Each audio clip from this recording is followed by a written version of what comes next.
You can't believe this little girl sacrificed herself just to save the whole villagers. This is her story.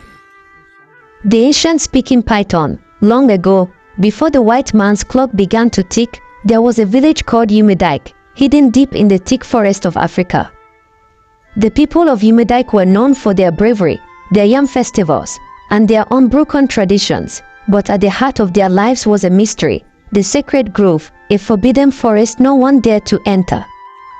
In the deepest part of that grove lived a creature older than memory itself, the ancient python that could speak with the tongue of men, the curse of the village. For many seasons, the land of UCHE was blessed. Yams grew as large as drums, the streams never dried, and the hunters always returned with antelope and bush meat. But suddenly, everything changed. The rain stopped, the soil cracked like broken calabash, and hunger entered the land. Children cried at night, and the elderly grew weak. The people began to fear that the gods had abandoned them. One night, the oldest elder, Papa Nana, had a dream. A voice like thunder whispered, "Send your purest child to the sacred grove. The ancient python awaits.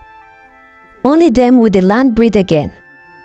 When Papa Nana told the villagers, fear gripped their hearts.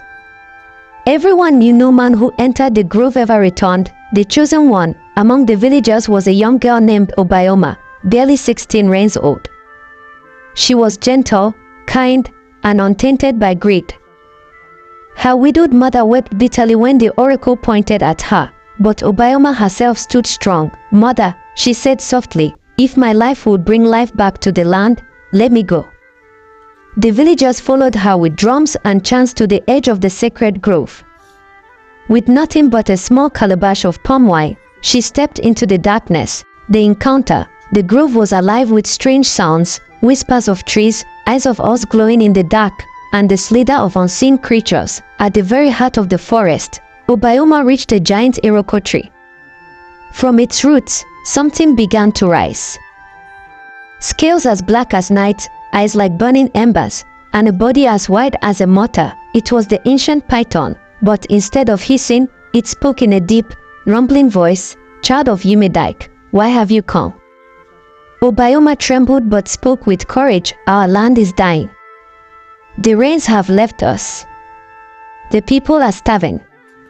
We were told you hold the secret."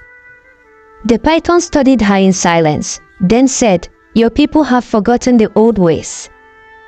They take from the earth but no longer give back. They break oaths, they spill innocent blood, and they mock their ancestors.